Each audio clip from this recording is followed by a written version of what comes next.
अपनात्मा ये अध्यात्म मार्ग है, अध्यात्म ज्ञान है।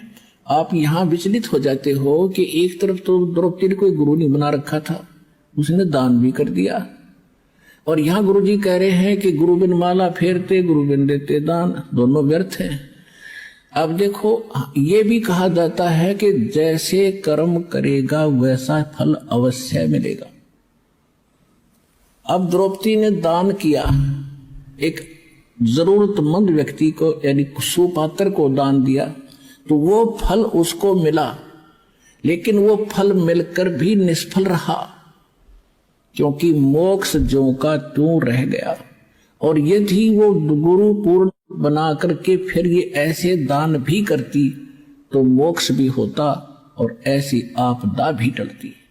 तो इस प्रकार द्रौपदी ने फिर कहा, हे गुरुदेव, वो ऐसे महापुरुष थे, यदि मेरे एक लीर के कारण और ये बढ़ गए चीरो पार और इज्जत रही हुआ न्यारी, और जब मैं पहले जान लेती कि ऐसे महापुरुष हैं तो सर्वस्व देती वार, पता नहीं कितना दान कर देती, कितनी सेवा करती। तो भगवान आकर चले गए 120 वर्ष तक। जब हम इतने जानन जोगे होते तो चरना पड़ जाता पूरा विश्व, जिसमें परमात्मा दुल्हा रूप में यहाँ प्रगट थे। तो इस ज्ञान कराने के लिए ही सतगुरु की आवश्यकता पड़ती है कि वो जौहरी बता सकता है कि ये है लाल, इसको परख कर देख रखा मैंने। तो ये दास वो सतगुरु रूपी जौहरी बना और कूड़े की टोकरी में पड़े इस लाल कबीर को परखा, और आज आपने बरत के देख लिया, 100 का 100 खरा। तो कहते समझा है तो सिर दर पाऊं मोहर नहीं रे ऐसा। तो कहते दान इतना अनिवार्य है भक्ति में। जैसे मंत्र आपको दे दिए, ये तो बीज बो दिया, और बीज बोने के बाद खेत में जब सिंचाई नहीं करी, खाद नहीं डाला, तो किसान के खटेगा नहीं। इस प्रकार नाम लेकर के आप दान की हिम्मत करके देखो, क्योंकि यहां तो खुली किताब है, पर आप दोगे भगवान के नाम, और भगवान फिर अपने बच्चों के लिए कहीं खर्च करे उसको, तो फिर उसका कई गुना फल मिलता है। और ये दान आपको इतना लाभ देगा आप सोच भी नहीं सकते। पहले आप दान करते थे, पता नहीं कहीं दान भी कर देते थे, वो आपको मिलता अवश्य, मनमाने कुत्ता बन जाते।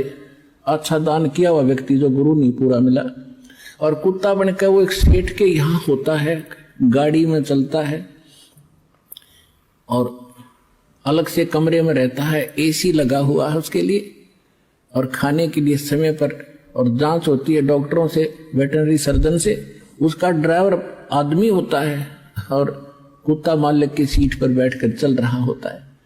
तो उस पुण्यकर्मी प्राणी ने किसी जन्म जन्मांतर में खूब दान किए, भंडारे दिए, कंबल बांटे, सारा कुछ किया, लेकिन गुरु ना मिला पूरा। गुरु ना मिलने से उसको किया हुआ तो मिला, लेकिन कुत्ते की जोनी में मिला।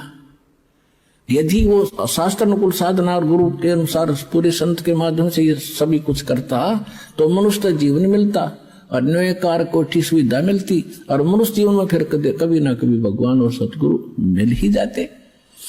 अब कुत्ते की योनि में उसने सारी सुविधा ले ली, फिर बन गया सुअर या गधा, बताओ उसने फिर क्या सुविधा मिलेगी।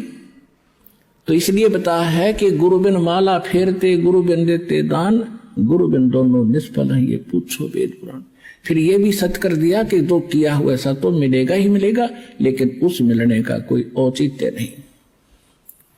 वो मिलो चाहे ना मिलो, जब तक मोक्ष नहीं हुआ और आपका यहां से पीछा नहीं छूटा तो वो दान भी व्यर्थ है। तो आज आपको वो सतगुरु और वो सखान मिल गया। अब कहते समझा है तो सिर दर पाओ मोहर नहीं रे ऐसा था। ये संसार समझदा ना ही कहंदा श्याम दोपहरे नू, गरीब दास ये वक्त जाते रोग इस पैरे। जो यहां नहीं आएगा सतलोक आसन बरवाला जिला हिसार से उपदेश नहीं लेगा दास से, तो ऐसे पछताएंगे बाद में जैसे कुत्ता, वो प्राणी मनुष्य जीवन को छोड़कर कुत्ते की योनि में जाकर रात ने ऊपर ने मुंह कर करो आकर एक आदि बज उसका याद आया करे वो बातें। वो एक बहुत बुरी बड़ी बाई। तो उस समय कुछ नहीं बनेगा, आप समय पर संभालो। हमारे चैनल को सब्सक्राइब नहीं किया है तो चैनल को सब्सक्राइब करने के साथ साथ इस बेल आइकन को प्रेस करें ताकि आप देख पाएं हमारी वीडियोस सबसे पहले।